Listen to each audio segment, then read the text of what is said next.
Bismillahirrahmanirrahim. Video call, kalau kamu sama guru kamu, sama ibu kamu ya ibadah. Kalau sama selingkuhan kamu ya dosa. Kan gitu toh, Islam hanya membahas itu. Tapi nanti ya kan memang hukumnya hanya itu kan. Kalau dipakai positif ya bagus, kalau dipakai negatif ya. Nah, Islam tidak boleh terus disalahkan. Ini akibat teknologi maka orang mudah selingkuh. Sebelum ada teknologi yang selingkuh juga sudah banyak. Sekarang ngaji gampang karena ada telekonferensi gini-gini. Mulai dulu yang suka ngaji, yang ngaji gampang karena kadang kiai ya tetangganya. Enggak jauh-jauh juga banyak orang bener. Jadi ini kan urusan niat. Meskipun semuanya mudah, kalau nggak ada niat juga susah. Tapi saya kecewa dengan Anda karena mengatakan ilmu membingungkan. Ini saya. Tapi ya bagus lah. Orang jujur itu bagus. Hanya karena beliau bingung, yang aku bingung kan bagus. Jadi nilainya dijujur tadi. Tapi seandainya saya sebagai ilmu itu nggak terima diberi status membingungkan tadi itu. Tapi kalau kita yang ngaji tauhid, ngaji hikmahnya Allah. Semua yang diciptakan Allah itu ada hikmahnya. Misalnya Allah menciptakan manusia itu sebagai pemalas, itu bagus. Bagusnya begini, kalau di bab ibadah pemalas itu buruk. Tapi kalau andaikan Anda ditakdir punya kemampuan ahli nuklir, terus Anda tidak pemalas, setiap hari bikin nuklir yang paling dahsyat. Pertama hanya bisa menghancurkan Hiroshima dan Nagasaki, suatu saat bikin yang se-Asia. Lama-lama bikin yang seluruh dunia. Lama-lama saking cerdasnya, pertama butuh bahan besar, lama-lama hanya kecil. Ribet kan? Barokahnya pemalas. Ngantor, baca koran. Ngantor, ngerumpi. Sehingga yang bagian nangani nuklir itu tidak pinter-pinter banget. Itu bahaya tuh kalau pinter banget itu, karena efeknya itu. Sama sekarang kan ada kacamata pinter beda. Itu kan ketemu orang bisa merekam kan, semua privat orang bisa ribet kan. Nah agama itu ngatur yang halal ya biar halal. Misalnya begini ya, ada orang ke Mars atau ke bulan. Kita katakan pinter dalam konteks menjelajah alam. Tapi kalau dibalik, rakyatnya miskin butuh makan. Kemudian itu untuk biaya ke bulan. Itu bodoh apa pinter? Membiarkan masyarakatnya lapar karena biayanya dipakai naik ke bulan. Itu pinter apa bodoh? Tapi dari tidak tahu tentang bulan menjadi tahu, pinter apa bodoh? Pinter. Tapi kebutuhannya makan kok malah naik ke bulan, pinter apa bodoh? Ya saya juga bingung kayak Anda kalau. Gak apa-apa ya, ya memang ilmu ada sisi membingungkannya ya gak apa-apa lah. Bingung-bingung dikit gak apa-apa. Tapi ya kira-kira sudah bingungnya tambah. Perlu dicatat bahwa di antara yang sering disabdakan oleh Rasulullah SAW adalah inna minal bayani la sikhron. Jadi penjelasan atau orasi atau argumentasi atau apa sajalah itu adalah bagian dari sihir. Sihir di sini maknanya itu sesuatu yang kayak hipnotis, tapi di sini dalam konteks positif. Dulu ketika periode Rasulullah Muhammad SAW itu pertarungan hak dan batil itu diolah pikir. Olah pikir yang diterjemahkan oleh artikulatif atau sistem verbal. Memang ini agak aneh. Jadi kalau mukjizatnya Nabi Musa itu fisik. Fisik itu misalnya melawan Fir'aun dengan kekuatan tongkat yang super dahsyat. Sehingga Laut Merah dipukul sama tongkatnya Fir'aun, kemudian tongkatnya Nabi Musa, kemudian bisa membelah jadi jalan, Fir'aun tenggelam. Begitu juga nabi-nabi yang lain ada kekuatan fisik yang bisa dilihat sebagai mukjizat. Tapi ketika Nabi Muhammad SAW jadi nabi itu pertarungannya itu ke sistem rasional. Dan yang enggak rasional itu dijelaskan dengan satu penjelasan yang seakan-akan rasional. Ini yang agak jelimet. Sehingga ada wala talbisul haqqo bil batil. Jangan menyampur adukkan hak dengan batil. Saya beri beberapa contoh kejadian. Suatu saat itu ada orang kafir datang ke Rasulullah SAW. Kemudian bertanya, ya Muhammad, Jika kambing itu mati betul yang tidak disembelih, bangkel. Itu yang mematikan siapa? Karena Nabi itu orangnya ummi itu lugu, ya yang mematikan Allah. Terus jawabannya si orang kafir tadi, agama kamu itu aneh. Yang dimatikan Allah langsung haram, tapi yang lewat tangan-tangan manusia yang berlumuran dosa halal katanya. Sehingga terus jadi logika yang kok iya ya gitu. Harusnya yang dimatikan Allah langsung kan orisinil gitu. Sehingga orang terus terbelalak seakan-akan ini hebat gitu. Dan resikonya Nabi Habib Fikri, resikonya itu enggak boleh fahisan mutafahisan. Corong Jawa Nabi ora oleh cangkem elek, itu resiko. Andai kan Nabi boleh cangkem elek enak, nak halal ya pangan kon. Kalau itu baik ya silahkan makan ya. Tapi masalahnya Nabi tidak boleh seperti itu. Andai kan tidak Nabi kan gampang ya sudah kalau halal ya silahkan makan. Masalahnya Nabi tidak boleh apa? Nggak boleh berbicara kasar, tidak boleh berbicara buruk. Terus ada lagi beberapa kejadian yang seperti itu, yaitu masyhur suatu saat Sayyidina Ali didatangi seorang kafir juga Yahudi. Ali, kakimu angkat satu, diangkat sama Sayyidina Ali. Angkat dua-duanya, ya udah bisa. Gitu kok temanmu, maksudnya Nabi Muhammad mengklaim bisa naik langit, gitu aja kamu udah bisa. Jadi selalu pakai olah kata. Yang ketiga misalnya Muhammad, kita ini punya urusan banyak, punya problem banyak. Dan Tuhan itu dianggap penyelesai problem, halul muskilat, yang bisa menyelesaikan problem. Pertanyaannya, kalau problem kita banyak, Tuhannya satu tidak cukup Muhammad. Kalau problemnya banyak, ya Tuhannya harus banyak. Sehingga ketika Nabi membawa tauhid, protes mereka, komplain mereka, aja'alal alihata ilahau wahida, inna hadza lasyai'un ujab. Masa Tuhan satu, wong problemnya banyak, urusannya banyak. Kalau urusannya banyak, ya Tuhannya harus banyak. Nah, karena olah pikiran seperti ini, sebetulnya bukan olah pikiran ini, hakikatnya olah kata, karena ini tidak mewakili hakikat. Ya saya ulang lagi, sebetulnya ini bukan olah pikiran atau olah akal atau olah kecerdasan, tapi olah kata, karena semua yang diomongkan ini tidak mewakili apa? Hakikat. Tapi faktanya itu terjadi. Sehingga mukjizatnya Rasulullah SAW itu tidak boleh berupa fisik kayak tongkatnya Nabi Musa, atau tabutnya Nabi Harun, atau apalah yang sifatnya fisik. Karena ini tidak menjawab kecerdasan-kecerdasan yang terimplementasi oleh kata-kata yang dikatakan orang-orang kafir tadi, yang bisa memojokkan orang-orang kafir. Akhirnya Nabi diwarisi kecerdasan, dikasih kecerdasan oleh Allah Ta'ala, yaitu yang dikatakan fatona. Dan mereka memang suka, mempermalukan Nabi itu suka. Misalnya Nabi, karena sebagai Nabi, beliau tahu betul bahwa semua itu biadillah, di tangan Allah. Itu Nabi pernah ngendikan, la adwa wala tiarota, tidak ada penyakit menular. Lalu ada orang Yahudi atau orang siapa saja, orang bodoh lah yang jelas ini. Ada unta yang kena penyakit gudik, kalau orang Jawa bilang gudik apa? Kalau orang itu agak apa? Kudis ini. Yang kena kudis ini dijejerkan sama yang waras. Ternyata yang waras sekarang jadi kudisan. Senang mereka karena bisa mempermalukan Nabi. Ya Muhammad, ini unta kena kudis. Ternyata yang waras tertular oleh yang kena kudis. Padahal kata kamu tidak ada penyakit apa? Menular. Itu problem-problem jadi Nabi di era Rasulullah SAW. Sehingga Quran datang dengan kecerdasan yang untuk menjawab itu. Makanya Nabi tidak pakai mukjizat fisik, tapi mukjizat logika. Akhirnya Nabi diajarin Allah lewat Jibril. Yang dikira mereka yakin kalau menang dalam debat. Tapi Nabi balik bertanya, faman a'dal awwala. Jadi terjemahnya, kalau ini kena kudis karena tertular yang ini, lalu ini tertular siapa? Yang pertama tadi. Wah itu asli mat dari Allah ya, maksud saya itu. Jadi dia ingin contoh yang kedua yang tertular, dengan itu berarti ada penyakit apa? Menular. Tapi Nabi tanyanya, faman a'dal awwala. Lalu yang pertama kena kudis itu tertular siapa? Makanya kalau sekarang misalnya corona menular itu yang pertamanya dari siapa itu? Tidak tahu itu. Ya tidak perlu tahu, tidak bidang kamu.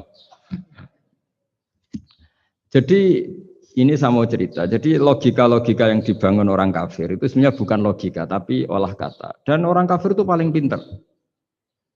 Karena mereka itu penyair. Penyair itu kalau sekarang modern mungkin mirip-mirip jurnalis atau mirip apalah. Bisa mengubah apa saja. Apa yang sebetulnya baik dikesankan buruk atau sebaliknya.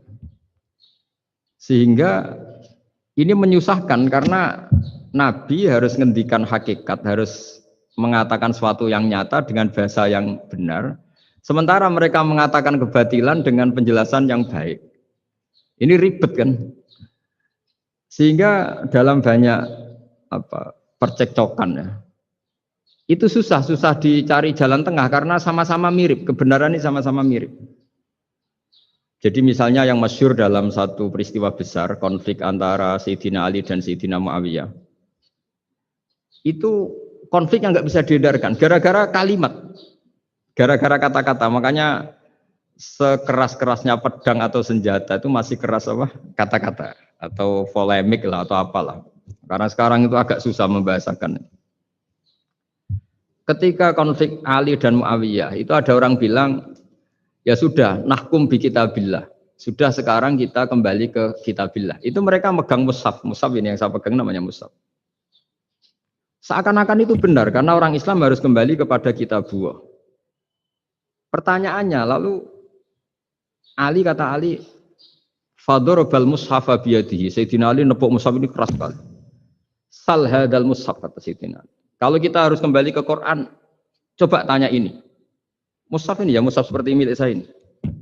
Akhirnya orang-orang Khawarij bilang, innama huwa warakun wa madadun. Itu hanya kertas sama tulisan. Bagaimana mungkin kita bertanya? Pas itu adalah orang Khawarij itu orang yang nggak mau ngakui Ali juga nggak mau ngakui Muawiyah, dan Sayyidina Ali sama Sayyidina Muawiyah sudah sadar mau bikin mediator, mau bikin solusi jalan tengah. Jadi sebenarnya dua beliau itu orang baik, gara-gara diprovokasi orang Khawarij terus jadi bentrok. Orang Khawarij bilang nggak ada Ali, nggak ada Muawiyah, yang ada adalah kitabullah, yaitu mushaf. Benar, secara zahir benar memang orang Islam harus kembali ke mushaf. Tapi Sayyidina Ali pinter, sal hadal mushaf. Kalau gitu tanyakan mushaf itu. Ketika Sayyidina Ali dan Sayyidina Muawiyah sudah sepakat bikin perdamaian. Akhirnya singkat cerita, innama huwa rakun wa wadadun, kata orang-orang Khawarij itu hanya kertas dan pena. Kenapa bisa disuruh atau diminta jawaban? Terus kata Sayyidina Ali, enggak bisa toh kamu tanya mushaf, ya enggak bisa. Makanya tanya saya katanya. Akhirnya Sayyidina Ali memberi penjelasan, wa in khiftum shiqaqa bainihima fab'asu hakamam min ahli wa hakamam min ahliha. Jika dua mempelai suami istri itu ngalami konflik, di mana-mana orang konflik roh raine serasa seneng nek. Kita kalau sedang marah, semuanya lah kalau sedang marah sama istri itu roh raine serasa seneng. Jadi sing ganteng ra ketok gantenge, ketok elek etok. Sehingga kalau ngomongi anaknya, dasar nakal kok bapaknya gitu. Bapaknya gitu, nanti dasar cerewet koyo ibu. Makanya alhamdulillah banyak anak kita yang mewarisi nakalnya bapaknya dan nakalnya ibunya. Karena sabdonya mesti seperti itu. Jadi anak kita ini korban cara ngomong kita. Maka kita tidak wali itu harus syukur karena omongannya nggak mandi. Itu kalau kita wali, itu anak kita jadi orang buruk semua. Karena kita ngomong dasar goblok koyo ibu. Dari ibu dasar nakal koyo bapak. Berarti anak kita punya status goblok dan nakal. Tapi alhamdulillah yang ngomong itu tidak wali sehingga diabaikan saja sama Allah. Gak penting. Ngomongannya orang tidak wali itu tidak penting. Makanya tidak wali itu tetap punya sisi positif. Kalau ngomong tidak ngefek. Tapi kalau wali itu direspon sama Allah. Langsung ya. Tapi kalau wali ya tidak ngomong gitu. Tapi. Jadi kalau orang nggak suka itu nggak boleh ketemu. Karena tambah benci. Sehingga butuh mediator. Itu sudah, ini termasuk ilmu psikologi Quran. Kalau orang sedang tidak cocok itu nggak boleh ketemu. Pakai apa? Mediator. Jika suami istri sedang konflik, itu sebaiknya, seharusnya atau sayugyanya itu kirim mediator. Fab'atsu hakamam min ahli wa hakamam min ahliha. Iyurida islaha yuwaffiqillahu bainahuma. Terus kata Sayyidina Ali, wa amru ummati Muhammad a'zamu min amri rajulin wa imra'atin. Dan urusan umat Muhammad yang kita sedang konflik dengan kekuatan besar dan bisa pertumpahan darah, Itu lebih ngeri timbang urusan suami dan istri. Itu saja solusinya mediator. Artinya sesepele itu urusan pribadi saja Allah menyuruh ada mediator. Apalagi urusan kita yang lebih dahsyat. Akhirnya mereka ngakui cara istimbat, cara ngambil kesimpulan Sayyidina. Jadi ini masalah-masalah yang orang bilang seakan-akan benar. Sudah kita kembali ke Quran, kembali ke Quran. Quran yang mana? Wong kamu tidak paham. Lama-lama tanyanya cetakan mana ini? Ribet kan? Makanya saya ini bikin gerakan besar-besaran yang dulu saya ngaji tafsir lama sekali dengan Mbah Mun. Ngaji sama bapak saya, sekarang alhamdulillah sering diskusi sama Pak Quraisyab karena kita ini butuh dan saya punya teman akrab Gus Zofur juga doktor tafsir. Ya kalau kamu ingin tak sebut ya punya teman kalian semua untuk mengkaji apa? Tafsir. Itu memang kita butuh. Karena Quran itu teks. Teks itu harus difahami ahlinya karena tapi ketika orang ngomong ayo kita kembali ke kitab buah itu kembali yang apa? Terus tentang apa? Sehingga banyak orang yang entah saking angkuhnya, entah saking benarnya tidak tahu. Saya tidak mau kembali kepada Quran. Kenapa? Saya tidak pernah keluar, saya di situ. Kembali itu kan sudah keluar baru kembali. Itu entah saking angkuhnya, entah saking benarnya tidak tahu. Mau kamu katakan angkuh ya masuk akal. Saya tidak mau kembali. Saya tidak pernah keluar. Memang saya sudah di situ. Benar mana?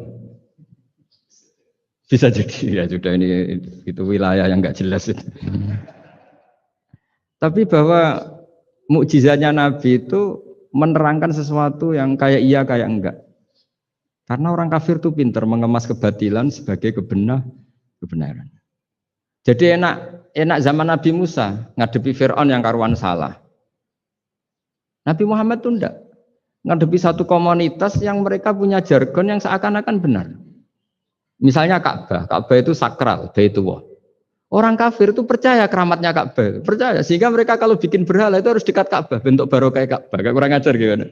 Maka berhala-berhala itu paling banyak di dekat Ka'bah karena supaya apa? Dapat barokahnya Ka'bah. Ribet kan? Kamu kafirkan tuh percaya barokah Ka'bah, tidak dikafirkan itu kurang ajar. Ka'bah kok jadi ruwet. Ribet hanya ngadepi.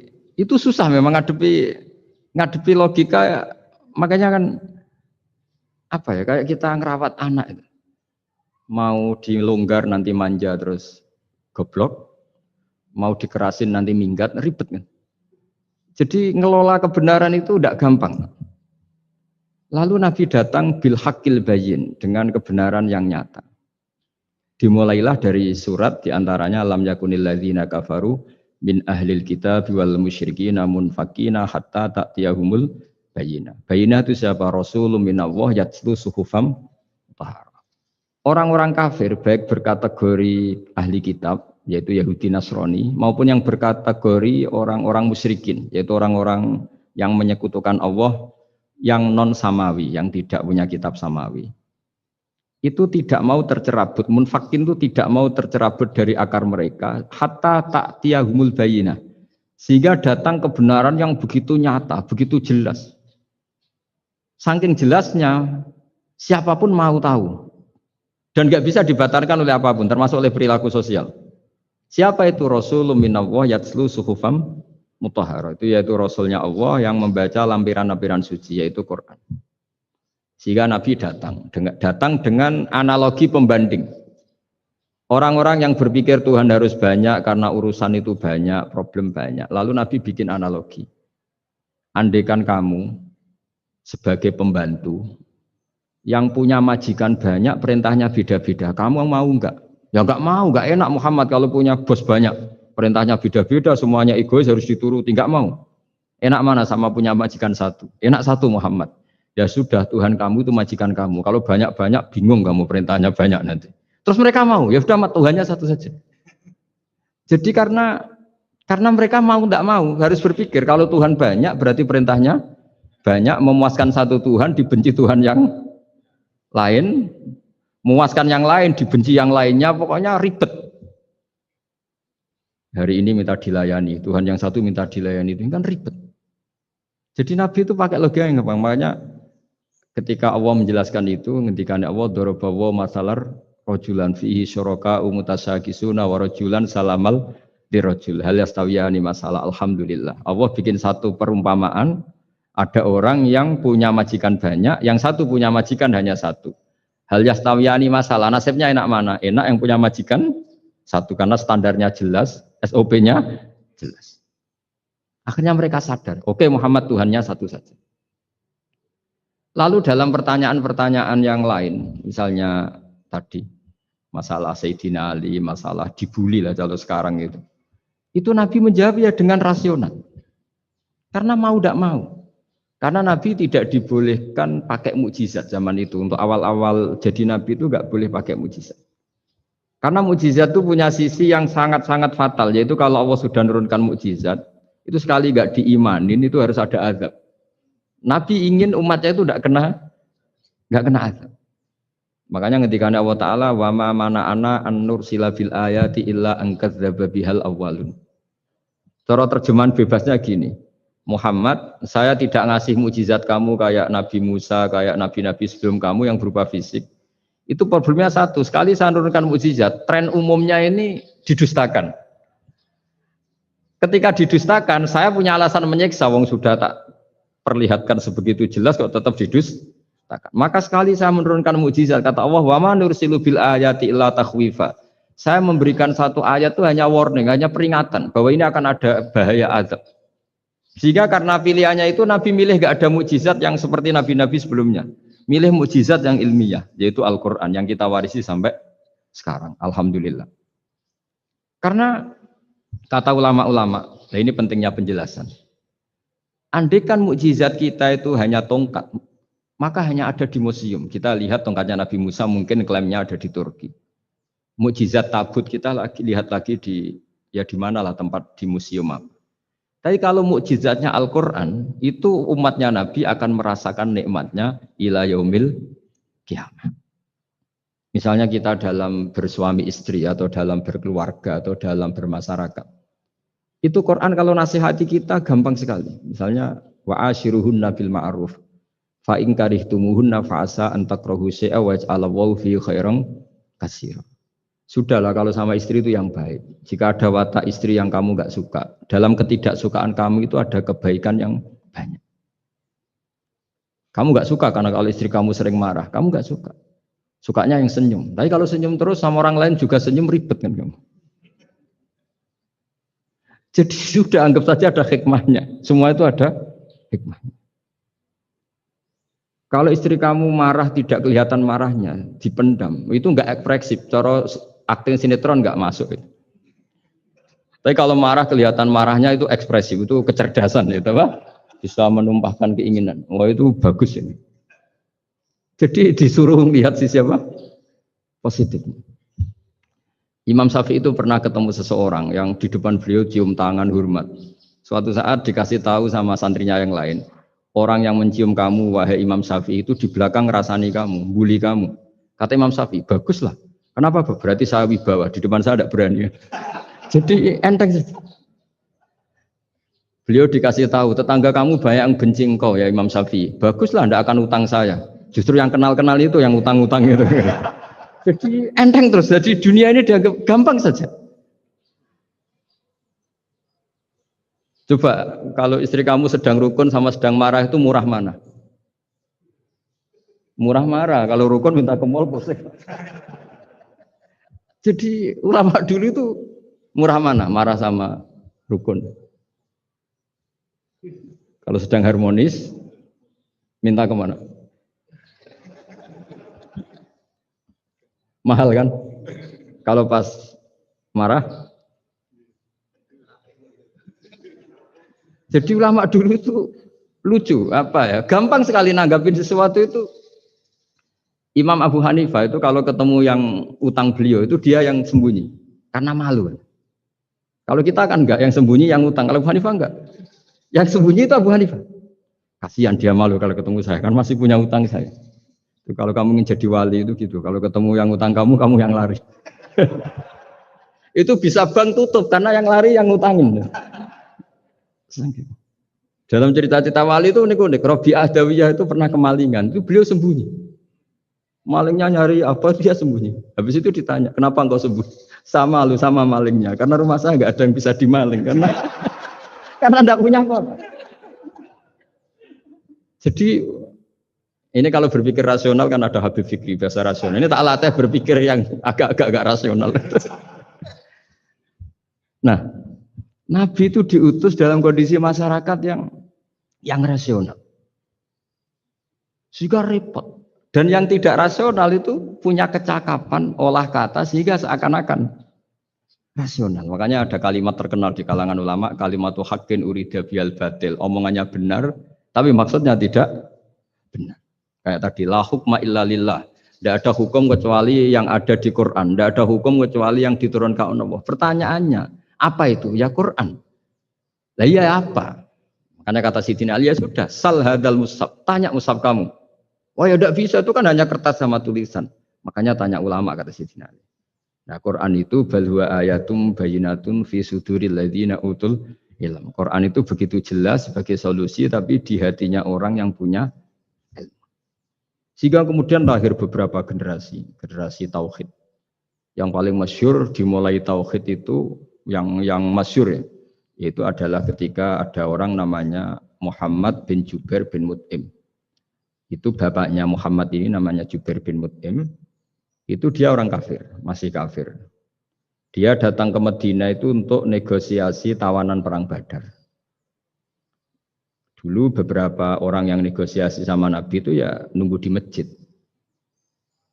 Singkat cerita, Nabi sholat maghrib baca surat Wattur wa kitabim mastur fi raqim mansur wal baitil ma'mur was saqfu fil marfu wal bahril masyur. Terus dia dengerin sampai Allah tanya, am khuliqu min ghairi syai'in. Kalau kamu tidak ngakui saya sebagai Tuhan, kata Allah, silahkan Anda berpikir bahwa alam raya ini dimulai dari ketiadaan. Atau kamu sendiri merasa sebagai pencipta alam raya ini, pencipta langit dan bumi. Itu namanya am khalaqus samawati wal ard. Itu orang itu disebut dahiyatul Arab, orang paling cerdas di Arab. Itu dia bingung. Dia selamanya kafir. Cara berpikir menuhankan berhala, Lata, Uzza, pokoknya menuhankan makhluk lah. Terus dia mikir, Muhammad ini kacau ya. Akal saya dihabisin, kata dia. Jadi cara berpikir dia pakai akal. Dia tidak percaya mukjizatnya Quran, tapi dia bilang Muhammad ini kacau. Akal saya dihabisin. Akhirnya Nabi setelah salam dia menyatakan Islam. Karena kata dia Muhammad, akal saya habis oleh apa yang kamu baca.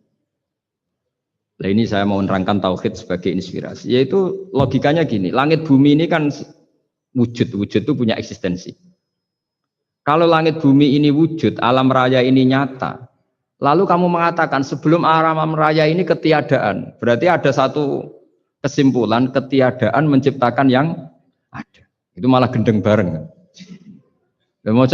Logikanya kan nggak kena, al-adamu yakhluqu maujudan, sesuatu yang nggak ada menyebabkan atau menjadikan sesuatu yang ada. Akhirnya, padahal pertanyaannya tadi gitu, ya sudah kalau kamu nggak percaya saya sebagai Tuhan, sebagai pencipta awal, sudah ada usah Tuhan-Tuhanan. Tapi ya mari goblok bareng dengan mengatakan bahwa alam yang ada ini diciptakan oleh sesuatu yang tidak ada. Jadi Jubair, saya tidak mau goblok Muhammad, sudahlah iman saja saya, karena saya tidak mau goblok. Jadi agama ini datang dengan keceriaan berpikir. Sehingga Ibnu Hajar al-Asqalani mengatakan hadatin ja'a bil iltizat al-aqli. Agama ini datang dengan kenyamanan berpikir. Coba kalau Anda seorang profesor atau seorang doktor atau seorang ilmuwan, kemudian Anda diajak goblok dengan teori baru bahwa sesuatu yang ada itu diciptakan oleh yang tidak ada. Mau enggak kamu? Mau semuanya iso turu. Diajarin sesuatu yang ada diciptakan oleh yang tidak ada.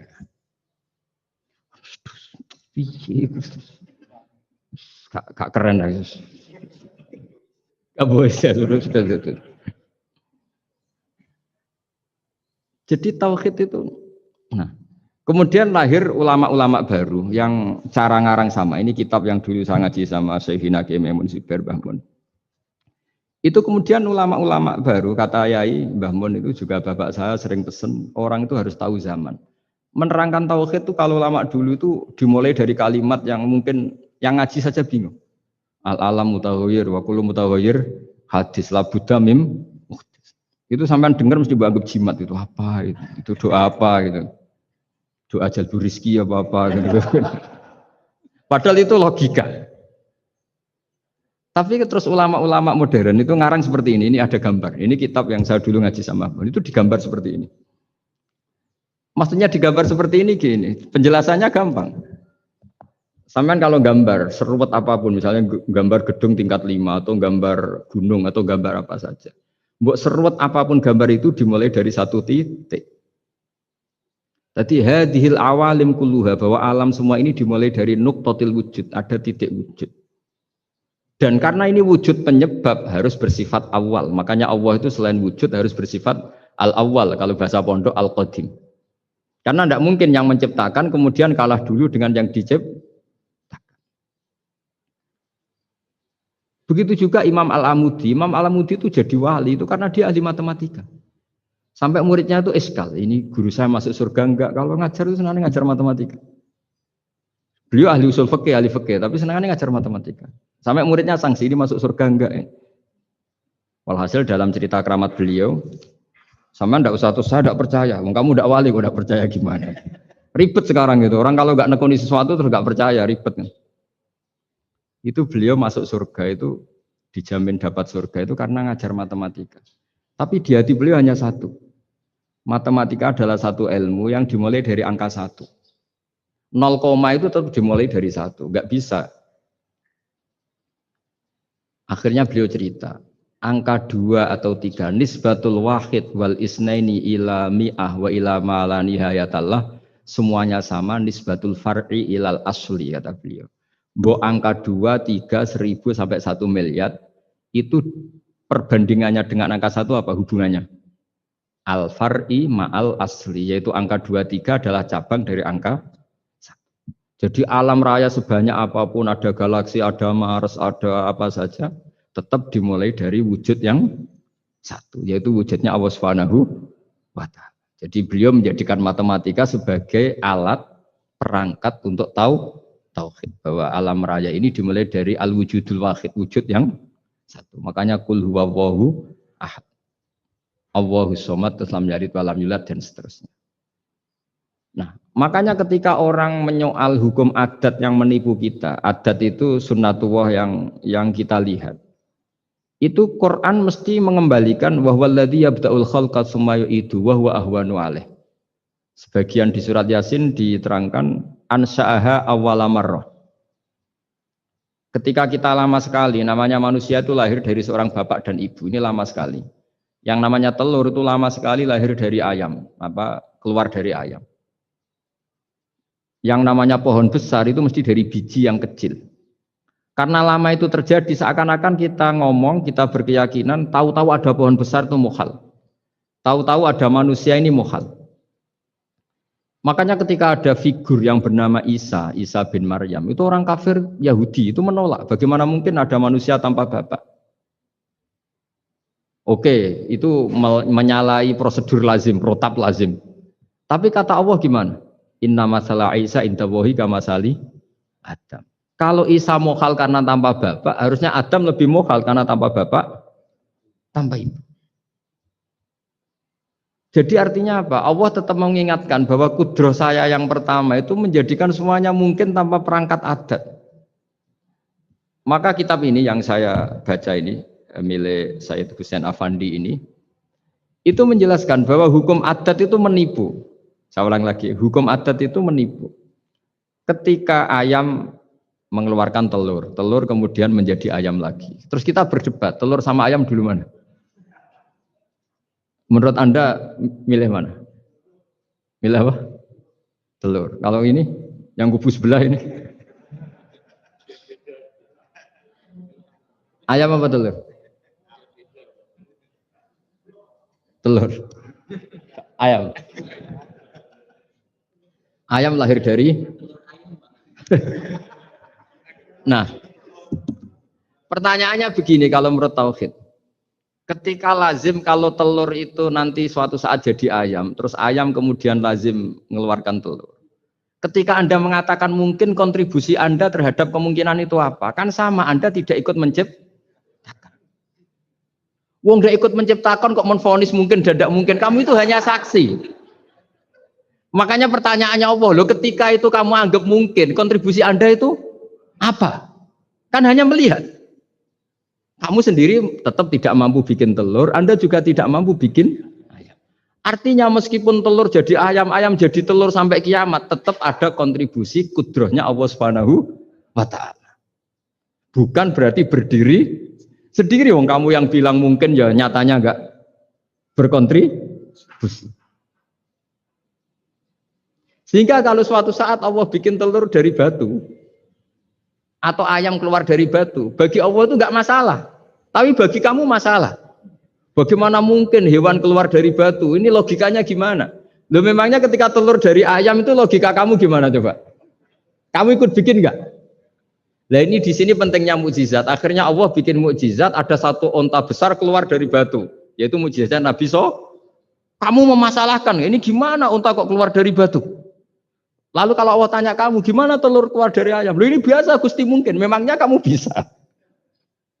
Berarti bagi orang yang tauhid, yang wali, keluarnya ayam dari telur sama onta dari batu itu nisbatnya sama. Sama-sama semuanya di luar kontribusi kita. Kenapa yang satu kamu katakan mungkin, yang satu kamu katakan tidak mungkin? Toh kamu sama-sama tidak terlibat. Itu cara berpikir tauhid. Artinya apa? Orang-orang wali atau orang-orang alim, meskipun melihat telur keluar dari ayam tiap hari, tetap subhanallah, subhanallah, Allahu Akbar. Karena ini keajaiban. Tapi kamu kan enggak taunya ajaib itu yang aneh-aneh itu. Makanya banyak cari kiai aneh yang gondrong, yang enggak pernah mandi, gara-gara kamu itu suka aneh itu gara-gara. Dong ini ya. Dong itu tahu ya. Jadi buat sesering apapun alam raya ini ada siklusnya, biji jadi pohon, pohon kemudian keluarkan buah, buah ada biji, semuanya yang berkontribusi hanya kudrohnya Allah Ta'ala. Tidak mengikat Allah, Allah bisa bikin tanpa itu semua. Makanya Allah selalu memperbarui mukjizatnya, termasuk ada onta besar keluar dari batu, yaitu mukjizatnya Nabi SAW. Kamu nggak boleh menyoal ini mukhal gimana? Karena itu nggak mungkin, ukuran nggak mungkin apa? Kamu nggak bisa bikin kan? Sama, telur keluar dari ayam kamu bisa bikin. Sama-sama enggak. Nah di sini pentingnya ngaji ya. Makanya Allah ngendikan innallaha la yastahyi ayyadriba masalam ma ba'udatan fama fawqa. Allah itu tidak malu bikin contoh nyamuk. Karena nyamuk ini mukjizat yang besar. Sudah hewannya kecil, di situ ada ususnya. Ususnya ada uratnya. Coba kalau kamu bikin nyamuk. Kalau yang santri agak nakal itu ya ada alat kelaminnya, ada uratnya. Coba jenengan bayangkan, nyamuk kecil kan? Itu ada uratnya enggak? Ada ususnya ada uratnya. Uratnya ada bakterinya. Pusing kan kamu? Jadi sebetulnya ayat Allah yang dasar itu bukan dinosaurus tapi nyamuk. Bikin uratnya dinosaurus masih gampang, hewannya besar paling uratnya segini. Itu pesan di Juwana bisa lah. Tapi kalau pesen organnya apa? Nyamuk. Perutnya seberapa? Sudah gitu dia di dalamnya ada calon anaknya. Lebih kecil, banyak lagi jumlahnya. Coba. Nah ini agama ini datang dengan akal. Jadi kelihatan ada mukjizatnya Quran karena menyontohkan nyamuk. Dan kelihatan mukjizat kalau dijelaskan pakai logika. Itu kayak apa susahnya bikin nyamuk. Sudah kecil, ada organnya ada uratnya ada kumannya ada uratnya. Pusing enggak? Makanya tidak ada kampus yang siap memaklumatkan diri sanggup bikin nyamuk. Karena ya enggak sanggup tadi. Lah itu mukjizatnya Quran. Jadi agama ini ketika ulama-ulama ja'a bil iltizazil aqli. Agama ini datang dengan kenyamanan berpikir. Makanya kita nanti kalau mau mati itu yang seneng saja. Kita tidak tahu caranya hidup, tahu-tahu lahir, tahu-tahu hidup, tahu-tahu punya hutang, tahu-tahu banyak masalah, tidak tahu kita. Nanti kalau mati juga gitu, nggak ingin mati, tahu-tahu mati. Nanti nggak tahu-tahu bangkit. Makanya sudah alaiha nahya wa alaiha namut wa biha nubasu insyaallah taala minal. Makanya kata Sidina Ali kalau ada orang susah hidup, kamu lahir keinginan kamu apa keinginan Allah? Ya keinginan Allah. Kamu mati, misalnya orang frustasi ingin mati ya tidak bisa mati. Kalau Allah tidak menghendaki ya tidak mati. Ya sudah, zaman kita hidup ya tidak bisa mengelola kehidupan ini ya sudah. Kalau mati juga tidak bisa mengelola kematian ini. Makanya terus kita diajarkan inna sholati wa nusuki wa mahyaya wa mamati lillahi rabbil alamin. Berhubung kita tidak tahu ya sudah hidup kita, mati kita semua di tangan Allah. Sudah kita pasrah saja. Nah, jamnya mati aja, serasa pamit sudah mati aja, sudah gak ribet. Makanya wali-wali itu ya biasa ngelihat kematian itu, bukan karena yakin pasti masuk surga ya enggak. Kata wali-wali itu di dunia ya Tuhannya Allah yang ngurusi kita ya Allah, nanti di akhirat ya sama. Itu tauhid ya. Jadi saya ulang lagi ya, jangan terjebak hukum adat. Karena dalam hukum adat itu sebenarnya Anda tidak aktor tapi hanya saksi. Yang namanya telur keluar dari ayam, ayam mengeluarkan telur. Tapi sebetulnya ini tidak mengikat. Allah bisa saja bikin hewan dari yang lain. Kayak tadi mengeluarkan untanya Nabi Soleh dari batu yang apa? Besar. Ya wah itu mokal, bagaimana mungkin? Nah memangnya ayam jadi telur, telur jadi ayam, Anda ikut berkontribusi kan enggak? Andai kan Anda menyaksikan kudrohnya Allah Ta'ala di semua kejadian, yaitu Allah bisa bikin nyamuk, nyamuk ada organnya, organnya ada uratnya. Dengan reputasi seperti ini, maka kita akan mensifati Allah, innahu ala kulli syai'in qadir, bahwa Allah bisa melakukan apa saja. Wa huwa ala kulli syai'in qadir, diulang-ulang. Sama Indonesia yang sekarang seperti ini, yang kata orang ada yang bilang terbelakang, ada yang bilang tertinggal dari Eropa. Mungkin dalam kudrat Allah untuk bikin Indonesia lebih makmur dari sekarang. Bisa mengalahkan negara-negara yang jadi kalau kamu ingin, tapi Indonesia banyak masalah gini bagi Allah mudah saja menyelesaikan masalah. Tetap inna dzalika 'ala Allahi yasir. Kita harus optimis bahwa semuanya bagi Allah mudah. Tapi cara berpikir ya tadi dengan reputasi Allah bisa bikin nyamuk. Nah nyamuk sulitnya di mana ya tadi sudah kecil punya organ, organnya punya urat, uratnya punya bakteri, bakterinya punya organ, organnya bakteri mungkin ada bakteri lagi. Pusing kan? Ya jangan nggak usah dipikir kalau pusing. Ya jadi terus yang terakhir saya mohon kalau baca Quran sebisa kita ada yang diangen-angen. Jadi Allah kalau mendorong kita mengakui eksistensinya Allah, Allah sering ngendikan yang mudah-mudah. Misalnya saya ini yang menciptakan kamu, saya yang menciptakan kamu. Falau la tusaddiqun, sudahlah saya ini nahnu khalaqnakum. Saya ini pencipta kalian, Bu yao. Hubungan kamu itu dengan saya. Urusan kamu terdekat itu dengan saya, kata Allah, bukan dengan yang lain. Karena saya menciptakan kamu, kata Allah. Tapi kita ini aneh, jadi manusia itu aneh. Dengan zat yang menciptakan kita tidak punya urusan. Dengan yang tidak terkait dengan kita punya Dan Allah kalau menerangkan itu gampang. Terus bagi manusia yang kumoluhur, yang angkuh, seakan-akan bisa menentukan segalanya. Falaula in kuntum ghairu madinin tarji'unaha in kuntum shadiqin. Kalau kamu orang hebat, Bu ya, ketika nyawa kamu mau keluar tuh kamu tahan supaya kamu nggak jadi mati. Nggak keren kan orang hebat kok mati katanya. Kamu sombongnya kayak gitu seakan-akan bisa ngatur dunia, menaklukkan dunia. Ternyata kamu mati. Harusnya nggak usah mati dong. Kata Allah, falaula in kuntum ghairu madinin tarji'unaha in kuntum shadiqin. Makanya falaula idza balaghatil hulqum wa antum khina idzin tangdur. Bu ya, orang-orang yang keren, yang merasa hebat, yang biasa ngatur dunia, Bu ya ketika mati itu jangan mau. Saya pastikan agama ini datang dengan al-iltidzatul aqli, kenyamanan berpikir. Kayak apa susahnya kita dengan jadi ateis? Karena harus punya rumus bahwa yang ada diciptakan oleh yang tidak ada. Itu kan jadi aneh. Makanya ukuran iman, salasun man kunna fihi wajada halawatal iman. Ciri utama iman itu nyaman, halawah itu manis. Karena ya itu tadi apa yang dibawa oleh Quran dan hadis sesuai akal kita. Maka masyhur di kalangan para ulama ada pepatah laulam yakun maja'a bihi Muhammadun dinan lakana fi aqlin nasi hasanan. Kalau saja Muhammad tidak maklumatkan kalau ini agama, akal pun akan setuju bahwa yang dibawa itu hal yang luar biasa. Karena agama ini tidak lam yusodim al-aql, agama ini tidak akan menentang akal. Liqaumi ya'qilun liqaumi yatafak. Kalau ada orang bilang akal saya itu menolak faham agama, itu akalnya yang perlu dicek.